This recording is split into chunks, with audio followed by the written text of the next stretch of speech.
Good day, school heads, administrators, and aspiring educational leaders.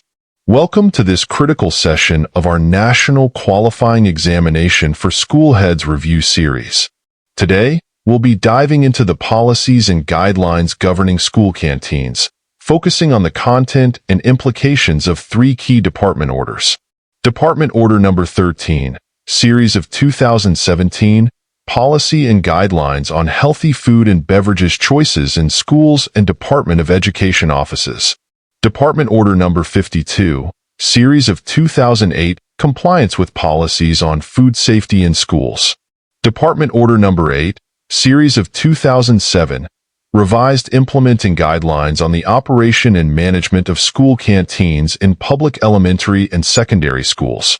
These department orders form the backbone of school canteen management and aim to promote health, nutrition, and safety while fostering transparency and accountability. As school heads, your role is to ensure these policies are implemented effectively and aligned with the needs of your school community. Let's explore each department order in detail. Part 1. Department Order Number 13, Series of 2017, Policy and Guidelines on Healthy Food and Beverages Choices. This order prioritizes the promotion of healthy eating habits among learners, school staff, and stakeholders by regulating the food and beverages served in school canteens. The ultimate goal is to combat malnutrition and obesity among students while fostering lifelong healthy eating behaviors. Key provisions. Categorization of food and beverages. Green category, Go Foods. These are highly recommended for daily consumption. Examples include fresh fruits, vegetables, brown rice, whole wheat bread, fish, lean meat, and low-fat milk. The school canteen must ensure that most of the food they offer falls under this category. Yellow category, Slow foods. These can be consumed occasionally and include items like pancakes, processed meats with reduced fat, and non-fried noodles. While these are acceptable, their availability should be limited. Red category, No foods. Prohibited foods include sugary drinks like soft drinks and powdered juice, deep-fried items, junk food, and snacks high in salt, sugar, and saturated fats. These are strictly not allowed in school canteens. Implementation guidelines. Schools are required to conduct periodic reviews of their canteen menus to ensure compliance with this categorization. School heads must ensure that only accredited vendors and suppliers are engaged, and their offerings align with the green and yellow categories. Education and advocacy. School heads are encouraged to integrate nutrition education into the curriculum. This could include health campaigns, workshops, and partnerships with local health professionals to promote healthy eating. Parents and guardians should be involved through regular consultations to ensure they are aware of the school's efforts to encourage healthy eating habits. Why it matters for the exam. The exam might require you to analyze scenarios where unhealthy food options are sold in schools. Your understanding of this department order will help you craft solutions that prioritize health and compliance. Part 2. Department Order Number 52, Series of 2008, Compliance with Policies on Food Safety in Schools. Food safety is non-negotiable when it comes to managing school canteens. This order provides the framework for ensuring that the food served in schools is safe, clean, and hygienically prepared. Key provisions. Proper food handling. Canteen staff must undergo training on proper food handling practices.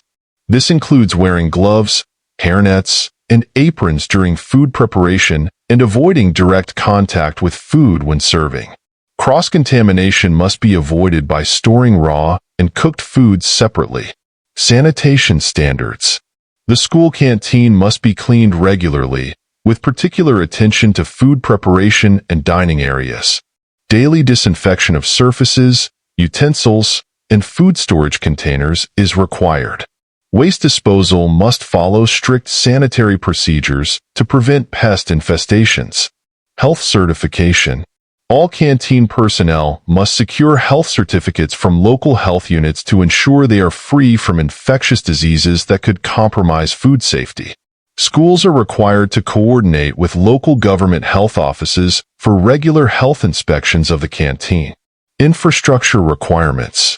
The canteen must have access to potable drinking water and properly maintained hand-washing facilities with soap. Storage areas for food must be well ventilated and maintained at appropriate temperatures to prevent spoilage. Why it matters for the exam. Questions might focus on identifying lapses in food safety practices and proposing corrective actions. You will need to demonstrate knowledge of these guidelines to ensure food safety compliance in hypothetical scenarios. Part 3, Department Order Number 8, Series of 2007, Revised Implementing Guidelines on the Operation and Management of School Canteens. This department order provides a comprehensive operational framework for managing school canteens, emphasizing the roles and responsibilities of school heads and canteen managers. Key provisions. Roles and responsibilities. School heads oversee the overall management of the canteen. Ensure compliance with all Department of Education policies. Conduct regular inspections and audits to assess the canteen's performance. Canteen managers handle the day-to-day operations, including inventory management, food preparation, and staff supervision. Ensure that menus are balanced, nutritious, and aligned with the policy on healthy food and beverages. Financial management.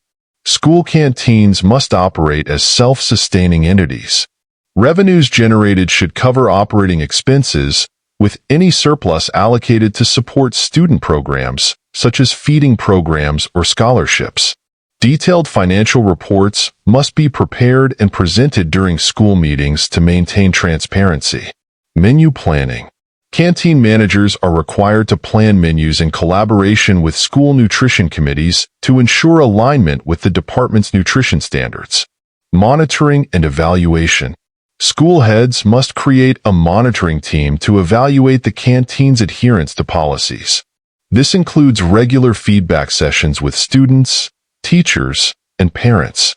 Why it matters for the exam. Expect situational questions on handling common challenges, such as financial mismanagement or non-compliance with nutrition policies. A solid understanding of these guidelines will help you address such scenarios effectively.